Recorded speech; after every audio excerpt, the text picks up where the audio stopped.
अच्छा जी, हम लोगों ने डेटाबेस में सिंक कर दिया उसको, स्टोर प्रोसीजर को। वीडियो लेक्चर में वो रिकॉर्ड नहीं था, मैं फिर दोबारा इसको बता देता हूँ ताकि जो बच्चे नहीं हैं। स्टोर प्रोसीजर बनाने के बाद EDMX फाइल को ओपन किया, राइट क्लिक किया and update model from database किया।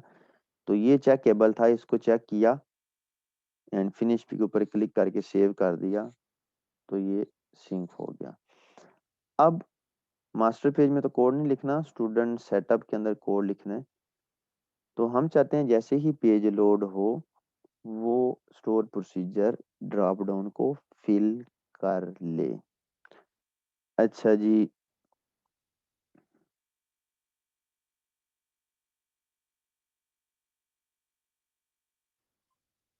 मुजाहिद रोल नंबर 35। Yes sir. बच्चे ये बताएं कि मैंने स्टोर प्रोसीजर को करना है कॉल, तो मुझे सबसे पहले क्या करना पड़ेगा? यहाँ कोड में आपने लॉगिन का पेज बनाया होगा। नहीं सर, मैंने लॉगिन भी नहीं बनाया, अभी असाइनमेंट भी नहीं की। मैंने आपको बताया था मेरा लास्ट वीक एक्सीडेंट हुआ है, मैं आ रहा था यहाँ ऑफिस, रास्ते में एक्सीडेंट हो गया था, उसी टाइम हुआ था रोड पे। तो अभी तो किधर हो मैं आप? पूरा वीक जो है ना बेड पे था, मैं कोई काम नहीं कर सका, ना मैंने लास्ट क्लासेस अटेंड की हैं अभी।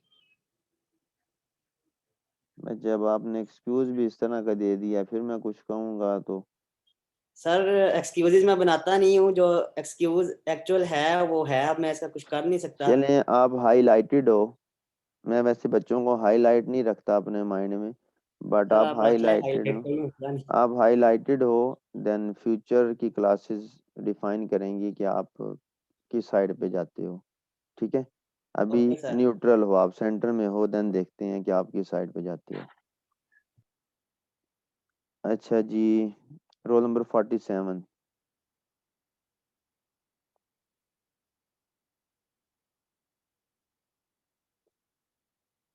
Role number 47 Rimsha Razzaq.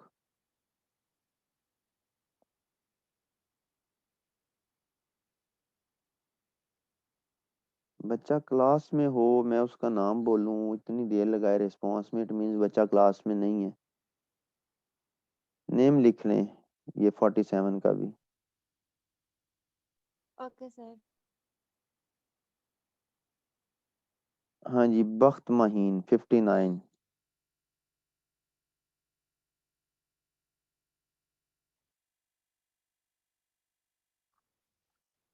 बच्चे बताएं, मैंने गेट क्लासेस वाला स्टोर प्रोसीजर कॉल करना है,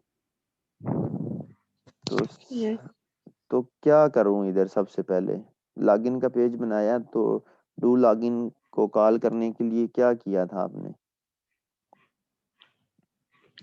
सर डू लॉगिन को मैंने वही काम गेट क्लासेस के लिए करना है ना, तो बताएं क्या किया था?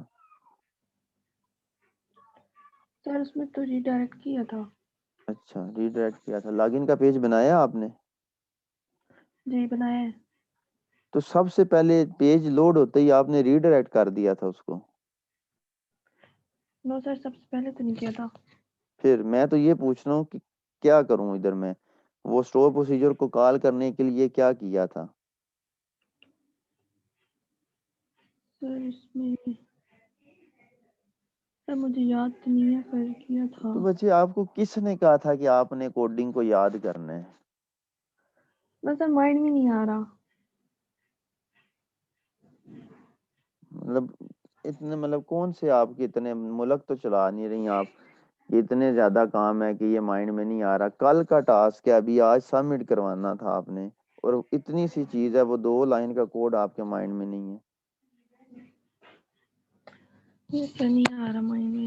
हाँ जी, दानिश बताएं आप। अभी वो मॉडल का जो है ना वो ऑब्जेक्ट बनाएंगे पहले हम। मतलब के डेटाबेस का? Yes sir. ठीक हो गया।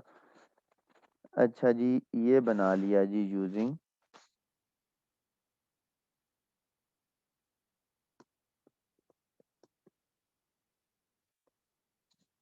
देखिए आप लोगों को हालांकि बहुत ज़्यादा रिलैक्सेशन है। मेरा जब प्रोजेक्ट स्टार्ट होता है ना, तो बिहेवियर टोटली डिफरेंट होता है क्लास में। मैं जिस वक्त चेक कर रहा होता हूँ ना, तो बच्चे मुझे ये कहते हैं कि सर जब आप प्रोजेक्ट चेक करते हैं, आप लोग भी कहेंगे, आपको लगेगा ही नहीं कि ये वही टीचर है कि जो हमें पढ़ाता था। मेरा बिहेवियर बिल्कुल इस तरह से होता है कि मैं आपको जानता ही नहीं हूँ, आप कौन हो। जब मैं डिलीवर कर रहा हूँ तो जितना पूछ सकते हैं पूछें, बट जिस दिन मैंने चेक करना है ना, उस दिन हर चीज इस तरह ही है कि आप मुझे एक्सटर्नल हो, मैं आपको, आप मुझे वाइवा देने आए हो। मैं नहीं जानता कि आगे कौन है, वो ऑनलाइन है या यूनिवर्सिटी में है, सेम है। यूनिवर्सिटी में हो तो मैं तो वीकली, मतलब एक दिन क्लास पढ़ाता हूँ, एक दिन पूरा मैं लगाता हूँ प्रोजेक्ट चेक करने के लिए। हर एक बच्चे का पेज ओपन करवा के मैं पूछता हूँ ये क्यों किया है, ये किस तरह किया है, ये ना करते तो क्या होना था। ये आप लोगों के लिए बड़ा फायदा है कि अभी क्लासेस फिजिकली जाके नहीं हो रही, वरना तो पता चल जाए कि प्रोजेक्ट किस तरह से बनते हैं और किस तरह से चेक होते हैं। बट एट द एंड आप लोगों के लिए अच्छा है। कोई फायदा नहीं है प्रोजेक्ट बनने और पता ना हो कि क्यों बनाया है, किस तरह से बनाया है। जिस बच्चे ने खुद से बनाया उसको जिस तरह से मर्जी उससे पूछें, उसको पता है कि मैंने इस तरह से बनाया है। अच्छा, अभी क्वेश्चन ये है, किससे पूछें? हाँ जी, मरियम, रोल नंबर 34। मैंने पूछा यस है, सर। पूछा आपसे क्वेश्चन नो पहले? Sir, no sir. अच्छा बच्चे ये बताएं कि ये अगर मैं यूजिंग ना लिखूं, या चले बताएं यूजिंग लिखने का एडवांटेज क्या है? सर हम लोग अगर हम लोगों ने ये वाला ब्लॉक जो लिखा हुआ है ना, जब हम लोग इसको यूज कर लेंगे ना, ये खुद ब खुद ही डिस्ट्रॉय हो जाएगा। अगर हम लोग यूजिंग ना लिखते तो फिर हमें वो डिस्पोज और नल करना पड़ना था, और अगर हम लोगों ने यूजिंग कर दिया तो ये खुद ब खुद ही, जैसे हम लोग इसको यूज कर लेंगे, ये डिस्पोज हो जाएगा और हमारी मेमोरी पे लोड नहीं पड़ेगा। इसको ये एडवांटेज होता है। एग्जैक्टली देखें, जो भी रिसोर्स आपने क्रिएट किया है उसको at the end best way ये है कि डिस्ट्रॉय किया जाए। ये चीज़ मैंने बताई है कि वेबसाइट जब चलती है तो रिसोर्सेज कॉमन होते हैं अमॉन्ग डिफरेंट यूजर्स। तो इस तरह नहीं है कि सारे रिसोर्सेज एक यूजर को दे दिए, दूसरा बेचारा बैठा रहे। ठीक है, उसके अंदर डिफरेंट लिमिटेशंस होती हैं कि लाइक बोर्ड का रिजल्ट आता है तो वेबसाइट डाउन हो जाती है। उसमें ये है कि सर्वर इतना कैपेबल नहीं है कि वो ट्रैफिक जो है वो मैनेज कर सके। बट उसमें एक आपकी मेमोरी भी है कि आपने अपनी मेमोरी को किस तरह से यूटिलाइज किया हुआ है। ठीक है, तो ये चीज़ें हैं कि अगर आप मेमोरी को अच्छे से यूटिलाइज करें, अगर एक बच्चा जो है, अच्छा जी यार एक काम करना आप कि ये मेरे पास ना बच्चों की क्यूरीज मैसेज आ रहे हैं कि लाइट नहीं है, कनेक्टिविटी है, तो इनके ना रोल नंबर नोट डाउन कर लेने हैं कि ये कौन से बच्चे हैं, अगर किसी का पेपर भी है तो किस किस का पेपर था एंड इनके क्या इशू हैं। मतलब जिसका भी इशू है रोल नंबर आप नोट डाउन कर लेना। Okay sir. अच्छा जी, ओके सर। इधर हम लोग थे, रिसोर्सेज आप लोगों ने जो भी हैं उनको डिस्ट्रॉय करना है। तो हम लोग अब यहाँ उस स्टोर प्रोसीजर को कॉल करेंगे सेम उसी तरह जिस तरह हमने डू लॉगिन को किया, db डॉट गेट क्लासेस। पहले यहाँ मैंने ये लेफ्ट साइड पे तो वेरिएबल है ना, क्यूरी लिख लूँ, लॉगिन लिख लूँ, वट एवर जो मर्जी लिखूँ। राइट साइड पे स्टोर प्रोसीजर, पैरामीटर नहीं मांग रहा क्योंकि हमने इसको पैरामीटर कोई दिया ही नहीं है। बेटर ये है कि इसको डॉट टू लिस्ट कर लिया करें। उसका एडवांटेज ये है कि अगर टू लिस्ट नहीं करेंगे तो ये वन टाइम यूजेबल है। टू लिस्ट कर लेंगे तो जितनी दफ़ा मर्जी यूज़ करें, काउंट भी ले सकते हैं। देन ये लाइनें मैंने पहले करवाई हैं, रिपीट कर रहा हूँ। DDL क्लास, आई थिंक उसकी आईडी कुछ और ही रख दी है, DDL क्लास ही है। एक मिनट में पेज बंद करके ज़रा रीओपन कर लूँ। किधर गया? DDL क्लास, एक मिनट।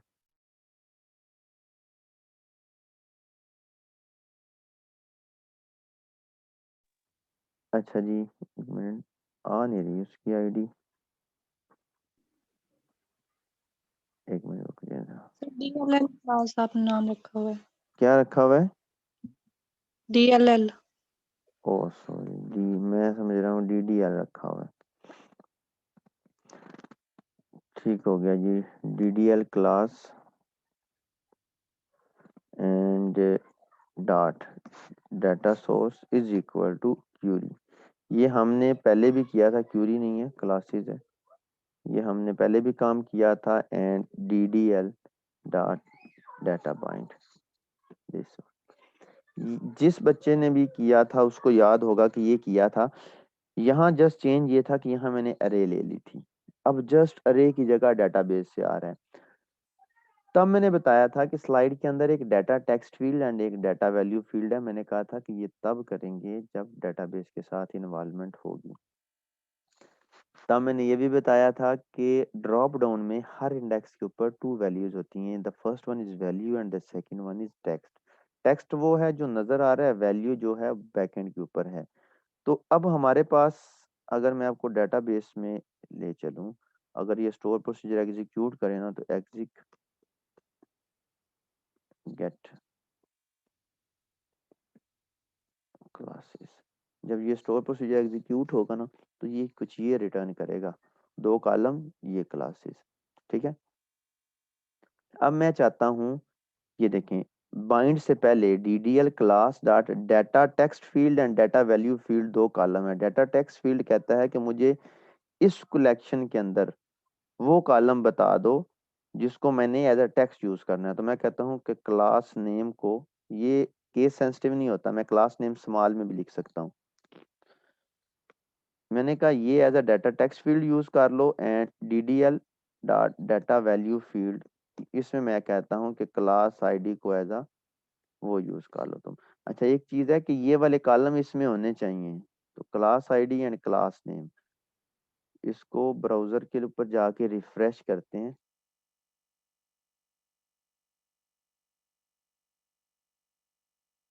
ये देखें, BSCS BSIT and BSSC view source code किया, तो जो भी क्लासेस की आईडी थी वो वैल्यू में आके लग गई, क्योंकि मैंने डाटा वैल्यू फील्ड में क्लास आईडी जो थी वो दी है। अच्छा, लास्ट थिंग यहाँ की ये है कि अगर मैं ये चाहूँ कि इसके एंड के ऊपर टॉप सिलेक्ट इंसर्ट करवा दूं, तो DDL क्लास डॉट आइटम्स, ये भी पहले किया हुआ है हमने, डॉट इंसर्ट इंसर्ट और 0 इंडेक्स के ऊपर न्यू लिस्ट आइटम, और वो है, पहला होता है text and the second one is value. ठीक है। अब अगर जाके ब्राउजर को रिफ्रेश करेंगे तो ये हमारा सिलेक्ट टॉप के ऊपर आ गया। ठीक है। अच्छा, अब ये है कि सेव का बटन क्लिक करें तो डेटाबेस के अंदर रिकॉर्ड इंसर्ट होना चाहिए। तो क्वेश्चन ये भी हो सकता है कि यूजर कोई क्लास इंसर्ट ना सिलेक्ट ना करे और सिलेक्ट को ही सेव कर दे, तो क्या डेटाबेस में सिलेक्ट चला जाएगा? नहीं जाएगा, एरर आएगा, क्योंकि रिलेशन बना हुआ है। मैंने आपको 4th चैप्टर करवाया था, आपने वैलिडेशन लगानी है पहले, जो जो मैंडेटरी है ना उनके ऊपर लगाना है कि ये बटन क्लिक हो तो तब तक पोस्ट बैक ना हो जब तक यूजर फर्स्ट नेम एंटर ना करे, लास्ट नेम एंटर ना करे। अगर रोल नंबर भी मैंडेटरी है तो इसमें भी लगा दे, नहीं तो ना लगाएं। फिर ड्रॉप डाउन से भी जब तक कोई क्लास, मैंने बताया हुआ है कि इनिशियल वैल्यू किस तरह काम करती है, तो इनिशियल वैल्यू में अगर 0 दे दें तो वो जब तक सिलेक्ट को चेंज नहीं करेगा, वो कहेगा प्लीज सिलेक्ट योर क्लास। तो मैं वैलिडेशन नहीं करवाऊंगा, वैलिडेशन आप लोगों ने खुद करनी है। बट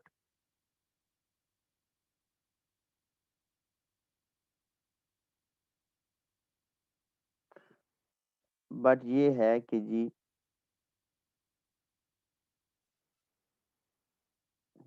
हाँ जी, इधर आ गए। अच्छा, मैं अब जब सेव के ऊपर क्लिक करूंगा तो मैं ये कंसीडर करूंगा कि डाटा ऑलरेडी वैलिडेट है। ठीक है, आपने वैलिडेशन लगानी है। अच्छा, क्वेश्चन अब आपकी तरफ ही है।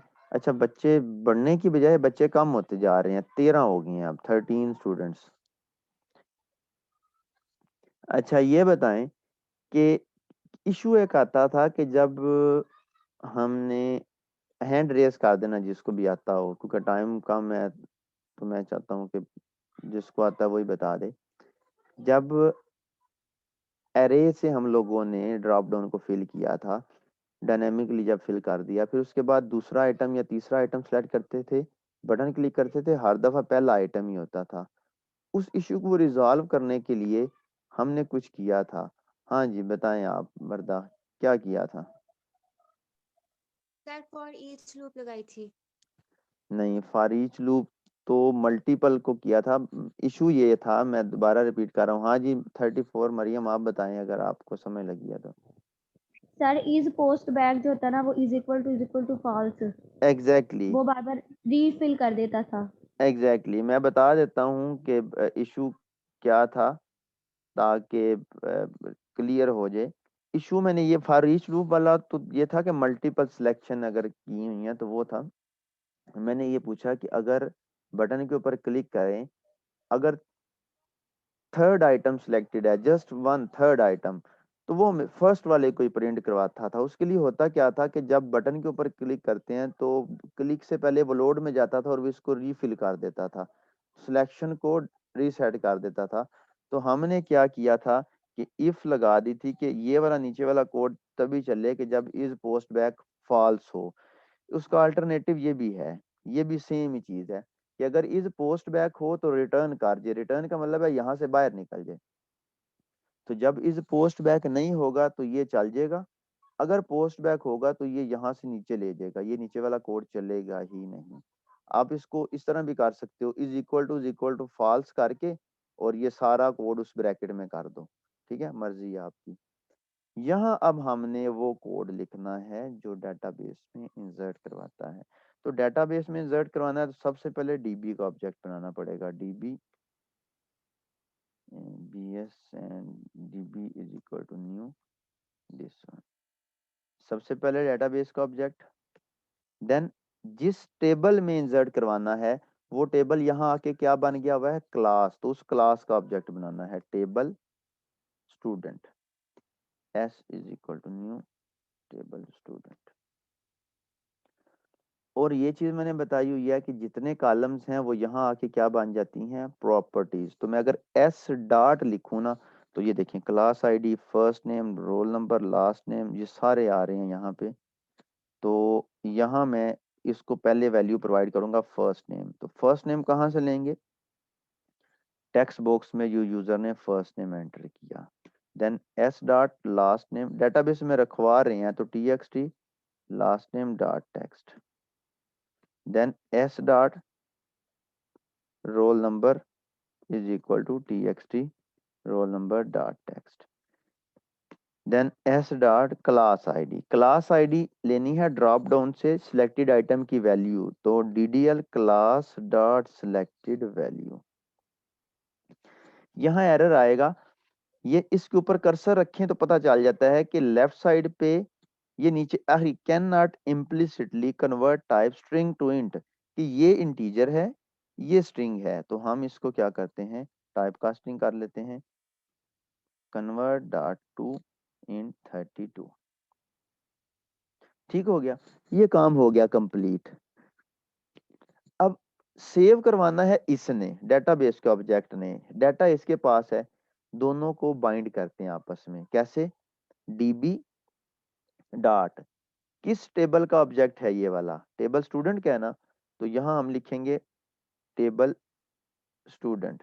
इसका प्लूरल आपको मिल जाएगा यहाँ से, टेबल स्टूडेंट डॉट ऐड। वो कहता है मुझे इस टेबल का ऑब्जेक्ट दे दो, इस टेबल का ऑब्जेक्ट है एस, तो ये हम इसको एस दे दिया, दोनों की बाइंडिंग होगी। अब हम डीबी वाले को कहते हैं कि सेव चेंजेस करवा दे, डेटाबेस में क्यूरी एग्जीक्यूट करवा दे, और ये 100% कंप्लीट। अगर ये ठीक चल जाता, नीचे LBL मैसेज जो लेबल लगाया था जिसकी आईडी थी उसके अंदर टेक्स्ट रख देते हैं, रिकॉर्ड इंसर्टेड सक्सेसफुल। ठीक है, अगर यहाँ कोई एरर आ जाएगा तो ये लाइनें नीचे वाली चलेंगी नहीं। अब ब्राउजर में चलते हैं, बल्कि ब्राउजर से पहले यहाँ मैं आपको दिखा देता हूँ कि कितने स्टूडेंट इंसर्टेड हैं। Select static from table student, 4 students inserted है। चलते हैं ब्राउजर के ऊपर, इसको किया रिफ्रेश। मैं यहाँ से एक और एंटर कर लेता हूँ टेस्ट फैसल के नाम से, एंड रोल नंबर रख लेते हैं BSIT चलें 2, एंड यहाँ से क्लास भी BSIT सेलेक्ट करते हैं, एंड देन अच्छा एक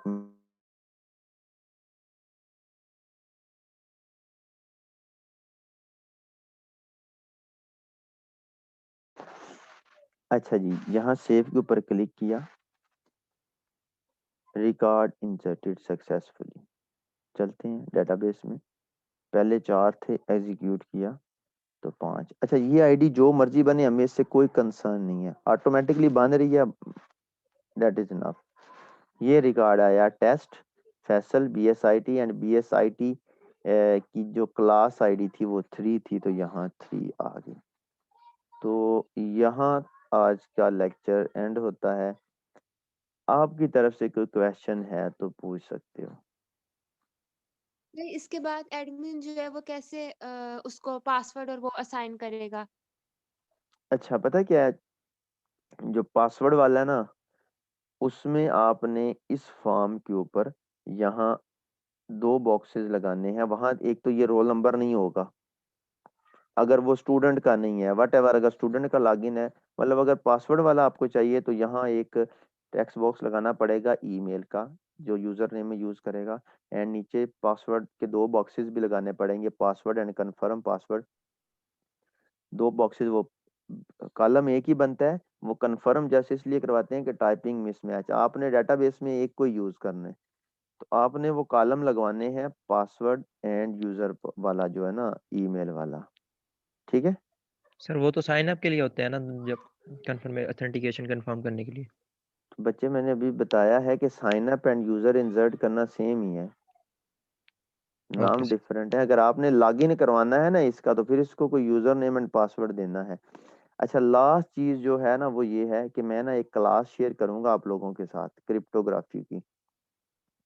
आपने उस क्लास को एज इट इज अपने प्रोजेक्ट के अंदर ऐड कर लेना है, पासवर्ड इनक्रिप्ट करके सेव करते हैं। अब जहां लेट्स सपोज कि आपके पास यहाँ कोई पासवर्ड वाला भी है, s.password, और यहाँ राइट साइड पे आता है txt password.txt, ऐसे है। तो पासवर्ड को ऐसे ही सेव नहीं करवाना, मैं फाइल सेंड करूंगा, उसके अंदर 2 मेथड होंगे, एक होगा इनक्रिप्ट का, एक होगा डिक्रिप्ट का। आपने डिक्रिप्ट वाला कभी यूज ही नहीं करना, इनक्रिप्ट वाला यूज करना है। तो क्या करेंगे, जब पासवर्ड सेव करवाने लगे ना, वो क्लास होगी आपकी स्टैटिक, उसका नाम कुछ इस तरह से होगा, लेट्स के इनक्रिप्शन। इनक्रिप्शन अभी बनी हुई नहीं है, जब होगी तो इसी तरह डॉट लगाओगे ना तो मेथड आ जाएंगे इनक्रिप्ट एंड डिक्रिप्ट के। तो आपने इनक्रिप्ट वाले को इस तरह यूज कर लेना है, वो कहेगा कि मुझे वो स्ट्रिंग दो जिसको इनक्रिप्ट करना है, तो आपने ये इसको देनी है, वो इनक्रिप्ट करके इधर रखवा देगा। ठीक है, अब इनक्रिप्टेड तो रख ली, अब जब लॉगिन करने लगोगे उसको भी मॉडिफाई करना है। यहाँ चले जाते हैं, अभी जो लॉगिन का कोड है वो तो कुछ इस तरह से चल रहा है, वो टेक्स्ट बॉक्स में से वैल्यू लेके कंपेयर करता है। टेक्स्ट डेटाबेस में तो इनक्रिप्टेड पड़ा होगा, तो अब ये नहीं करना डेटाबेस से पहले फेच करो, फिर उसको डिक्रिप्ट करो, फिर मैच करो। आप इस पासवर्ड को भी इनक्रिप्ट करके भेज दो, तो डेटाबेस में इनक्रिप्शन डॉट इनक्रिप्ट, ठीक है ना, इनक्रिप्ट करके आप भेज दो उसको। तो जब इनक्रिप्ट करके भेजोगे तो ये भी इनक्रिप्टेड होगा, डेटाबेस में इनक्रिप्टेड होगा, तो दोनों अगर सेम है तो मीन्स के पासवर्ड ठीक है। ठीक है, तो इस तरह से आपने करना है। हाँ जी, अब कोई सर क्वेश्चन है? हाँ जी। सर, ऐसे तो देखिए, जब कोई भी यूजर लॉगिन करेगा और वो जब भी एंटर करेगा ईमेल और पासवर्ड, ऐसे तो जो भी यूजर एंटर करेगा, ऐसे तो इतने ज्यादा एडमिन बन जाएंगे उस साइट के। यहाँ की बात कर रही हैं कि यहाँ की बात कर रही हैं साइन अप वाले की? मैं ये बात कर रही हूँ कि मैंने अब साइन अप का पेज नहीं बनाना, मैंने वो पेज बनाना है जिसमें दूसरा यूजर भी एडमिन बन सके। हम्म। तो उसमें कोई रिस्ट्रिक्ट होगी, क्योंकि ऐसे तो जितने मर्ज़ी यूज़र उससे लॉगिन करेंगे, ईमेल और पासवर्ड लिखेंगे, उनका डेटाबेस में स्टोर हो नहीं जाएगा। नहीं बच्चे आगे कोई देखें, रिस्ट्रिक्शन नहीं आपने थोड़ा गलत समझ लिया। लॉगिन के पेज में तो चेक करता है, सिलेक्ट की क्यूरी होती है, यहाँ से इंसर्शन तो होती नहीं है, यहाँ तो सिर्फ चेक कर रहा है। वो इंसर्ट वाला तो एडमिन के पास पेज है, वो तो एक इंसर्ट वाला अलग पेज होगा। ये जो मैंने बताया ना इनक्रिप्ट करने के वाला मैंने ये कहा कि लेट्स सपोज ये देखिए आपके पास डेटाबेस में यहाँ इनक्रिप्टेड पासवर्ड पड़ा हुआ है, कोई इनक्रिप्टेड है, फॉर एग्जांपल ये कोई पासवर्ड है जो इनक्रिप्टेड है, यहाँ लेट्स सपोज कोई पासवर्ड XYZ है, इनक्रिप्ट होके 1 2 3 बन गया। अब यूजर का पासवर्ड है 1 2 3। अब यूजर ने टेक्स्ट बॉक्स में लॉगिन करते वक्त पासवर्ड एंटर किया XYZ, ठीक है, डेटाबेस में पड़ा हुआ 1 2 3 इनक्रिप्ट हो गए। अब वो XYZ डेटाबेस में जाएगा, वो यहाँ से कंपेयर करेगा, तो डेटाबेस में तो किसी से भी मैच नहीं होगा, क्योंकि डेटाबेस में तो 1 2 3 इनक्रिप्ट होके पड़ा हुआ है। तो हमें क्या करना है, मैच करवाते वक्त सिलेक्ट की क्वेरी में इसको इनक्रिप्ट करके भेजना है। यूजर से लिया XYZ, उसको इनक्रिप्ट किया तो 1 2 3 बन गया, हमने 1 2 3 मैच करवाना है। अब यूजर को नहीं पता हमने इनक्रिप्ट करके रखा हुआ है कि नहीं करके रखा हुआ, तो यहाँ तो सिलेक्ट की क्यूरी चलती है ना, डू लॉगिन में इंसर्ट तो होता ही नहीं है। स्टोर प्रोसीजर बनाया तो उसमें तो इंसर्ट की क्यूरी थी, और सॉरी सिलेक्ट की क्यूरी थी। क्लियर हुआ? इसमें पहले वो सर इसमें पहले वो इंसर्ट करेगा, उसके बाद फिर वो नहीं जैसे बच्चे, अगर मैं पहले एडमिन हूँ, हाँ आप मुझे एडमिन समझ है नहीं ना, आ रही। आप देखें आप एडमिन हैं। अच्छा इधर ये देखें, ब्राउजर पे आए, एक मिनट, ब्राउजर ही है ना,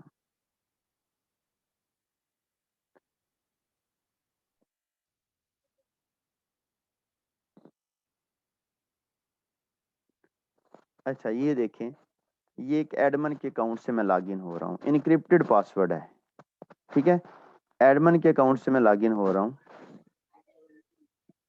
यहाँ कोई साइन अप का नहीं है ऑप्शन, एडमिन के अकाउंट से मैं लॉगिन हुआ हूँ। मुझे कोई और कहता है कि जी मुझे ना आप एडमिन का अकाउंट बना दो, मैं भी आपकी कंपनी में मैंने एम्प्लॉय रख लिया। अब साइन अप का तो ऑप्शन नहीं था मेरे पास, यहाँ ये देखें यूजर का एक मॉड्यूल है, एडमिन के ऊपर क्लिक किया तो ये यूजर, मैं एडमिन हूँ, मेरे पास सारे यूजर लिस्ट डाउन हो रहे हैं, ये हम लोग बनाएंगे अभी, ये वाला पेज बनाएंगे जहाँ एडिट डिलीट, ये वाला पेज आपने भी बनाना है, न्यू यूजर वाला। यहाँ से मैं ओके सर। जिसका नेम एंटर करूंगा, लास्ट नेम एंटर करूंगा, ईमेल एड्रेस एंटर करूंगा, एंड ये देखें पासवर्ड का भी रखा हुआ है, पासवर्ड रीटाइप पासवर्ड, उसका अकाउंट बन जाएगा। फिर मैं उस पर्सन को कहूंगा कि भाई ये तुम्हारा ईमेल है, ये पासवर्ड है, तुम अब यहाँ एंटर कर सकते हो अपना। या देखें यहाँ कोई साइन अप का मैंने नहीं रखा हुआ, पूरी वेबसाइट में कहीं भी साइन अप नहीं मिलेगा। लेकिन ये जो न्यू यूजर है, इसका कोड तो साइन अप वाला ही होगा ना? एग्जैक्टली वो साइन अप वाला होगा। मैंने बताया है कि कुछ साइन अप एक वर्ड है, हम उसको कहते हैं साइन अप, बेसिकली वो न्यू यूजर क्रिएट करना होता है, साइन अप का मतलब होता है। Okay sir. क्लियर हुआ? लेकिन फिर एंड में उस न्यू यूजर को पासवर्ड और ईमेल कैसे मिलेगा? मैं उसको बताऊंगा मैसेज करके मोबाइल पे, वो मेरा दोस्त होगा या मैं उसके साथ बैठा होऊंगा, उसके सामने बैठ के बनाऊंगा। तो वो फंक्शनैलिटी हम कैसे ऐड करेंगे? वो नहीं, वो बैकएंड के ऊपर, वो सिस्टम में नहीं आती। एडमन ऐसे थोड़ी नहीं, ऐसे नहीं होते कि एक वेबसाइट के को 50 एडमन है, एक होगा, दो होंगे, तीन होंगे। वो मेरा पार्टनर है, मैं उसको बना के फोन कॉल करके बता दूंगा, मैं मोबाइल पे मैसेज कर रहा हूँ, ये तुम्हारा पासवर्ड है, ये ईमेल है। मतलब ठीक, बस हमने ये साइन अप वाली फंक्शनैलिटी ऐड करनी है, इसके अलावा और कोई फंक्शनैलिटी नहीं ऐड करनी इसमें? नहीं उसमें वो नहीं करवाना कि उसको पता कैसे चलेगा, ठीक है। एक चीज मैं करवा दूंगा, अगर आपको बाद में हो ना कि किस तरह, तो फिर जब वो लॉगिन, जब हम उसका अकाउंट बनाएंगे ना, अभी ये देखें जरा, मैं दोबारा लॉगिन करता हूँ, और मैंने वेबसाइट के अंदर वो भी फीचर रखा हुआ है, न्यू के ऊपर क्लिक करो, ये नीचे देखें बटन, कैंसल है नहीं बनाना, सेव है ठीक है, सेव एंड क्रिएट न्यू, ये बना के दोबारा से एक और बनाना है, ये है save and create new user and email user password change instruction. या ये रीसेंड वाला, ये क्या करता है कि बनाने के बाद यूजर को एक ईमेल सेंड कर देता है कहाँ, इस ईमेल एड्रेस के ऊपर, और उसको बता देता है कि ये नीचे वाला लिंक है, इसके ऊपर क्लिक करो और अपना पासवर्ड सेट कर लो। आप सिंपल करना चाहो ये भी कर सकते हो, एक ईमेल भेजो, उसमें उसको ईमेल एंड पासवर्ड भेज दो। ये फीचर करने हैं तो ये एक दफ़ा 4 फीचर कर लेना, ऐड एडिट डिलीट में बता दूंगा ईमेल किस तरह सेंड होनी है। आप फिर ईमेल सेंड कर देना करना, जिसके लिए बनाया उसको उसका यूजर नेम एंड पासवर्ड चला जाए करे। ठीक है, ओके सर, यस अब अब तो क्लियर हुआ है। कंफ्यूजन क्लियर है ना? यस सर, ठीक थैंक हो यू। गया, वेलकम। हाँ जी, और किसी बच्चे का कोई क्वेश्चन हो?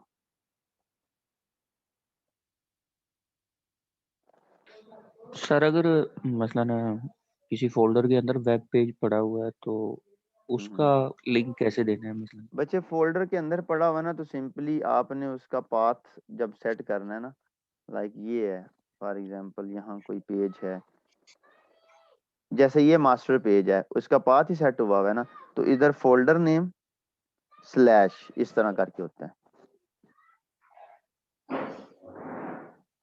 ठीक है, पेज से पहले स्लैश ये लगा के फोल्डर नेम देना होता है आपने। ठीक होगा सर। हाँ जी, देखिए वैलिड क्वेश्चन जो होते हैं ना, पता चल रहा होता है कि ये क्वेश्चन इस तरह का था, कि ये पूछने वाला था, ये गूगल पे क्या लिखें, इतना लंबा क्वेश्चन मैं क्या लिखूं, तो ये डिस्कशन करने वाला है, ये वैलिड क्वेश्चन है। इस तरह के क्वेश्चन करने चाहिए सर जी। जो एडमन है वो एडमन भी ऐड कर सकता है। हाँ जी, एडमन को भी ऐड कर सकता है, न्यू टीचर भी ऐड कर सकता है। वो दो अलग अलग आप पेज बना लेंगे, create Edmund and create teacher. हाँ जी, 2 डिफरेंट एक्चुअली ये है कि टीचर की फील्ड काफ़ी सारी होती हैं, उसका सब्जेक्ट कौन-सा है, उसकी डिटेल रखनी है आपने। ये आपके ऊपर है कितना एक्सप्लोर करते हो, उसकी पब्लिकेशंस कितनी हैं, ठीक है? वो सब्जेक्ट कौन-कौन से पढ़ा सकता है, तो ये चीज़ें हैं। बट यूज़र अगर एडमिन है तो उसका first name, last name, password उसको यही चाहिए और कुछ भी नहीं चाहिए, या मोबाइल नंबर रख लो उसका। टीचर की काफ़ी सारी फील्ड हैं, तो बेटर यही है कि आप डिफरेंट पेजेस बनाओ। हाँ जी, और किसी का कोई क्वेश्चन?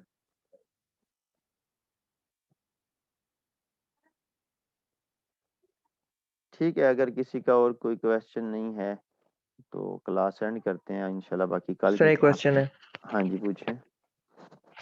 सर ज्यादातर ये एरर आ जाता है कि जो आपने क्रिएट की थी ना, वो डेटाबेस, एक वेरिएबल क्रिएट किया था हम्म डेटाबेस का, हम्म क्यूरी के नाम से आपने क्रिएट किया था, उसके साथ आपने जब डॉट काउंट लिखा था ना, मैं जब लिखता हूँ तो वो काउंट का ये इशू देता है कि ये डिफाइंड नहीं है कहीं भी। बच्चे, जब तक टू लिस्ट नहीं करोगे ना तब तक काउंट नहीं आएगा। सर वो जो टू लिस्ट करता हूँ वो भी सर नहीं करता, उस अगर पे भी टू रेड लाइन लिस्ट नीचे आ जाती है। हाँ जी, अगर टू लिस्ट नहीं करता तो स्टोर प्रोसीजर में मसला है, 100% श्योरिटी है, स्टोर प्रोसीजर में मसला है। अच्छा, ये लास्ट चीज एक देख लें, ये आज मसले मसाइल बनेंगे। अगर कोई बच्चा डेटाबेस में डाटा इंसर्ट करता है, अच्छा अब जब सेशन एंड होगा तो फिर रीजॉइन ना करना, क्योंकि दैट्स, और कोई क्वेश्चन अगर किसी का हो तो कर लें, अदरवाइज नहीं, कोई जरूरत नहीं है। मोस्टली स्टूडेंट डाटा इंसर्ट करेंगे ना तो यहाँ सेव चेंजेस के ऊपर एरर आएगा, तो ये नहीं करना स्क्रीनशॉट बनाया एंड मुझे सेंड कर दिया। अब ये करना है, सबसे पहले ये देखना है कि सारे कॉलम्स को वैल्यू पास की है जो मैंडेटरी है, अगर की है तो ठीक है, फिर देखें कि डाटा टाइप भी जो जिस टाइप का है उस टाइप की दी है, ठीक है। ये सारा कुछ कर लिया, फिर भी नहीं हो रही तो मॉडल डिलीट करके नया बनाना है, जैसे मैंने बताया क्लास के स्टार्ट में कि इस तरह से मॉडल डिलीट करना है एंड वेब कॉन्फ़िग से ये लाइन डिलीट करके, तो फिर 100% इंशाल्लाह आपका वो हो जाएगा। हाँ जी, और किसी का कोई क्वेश्चन?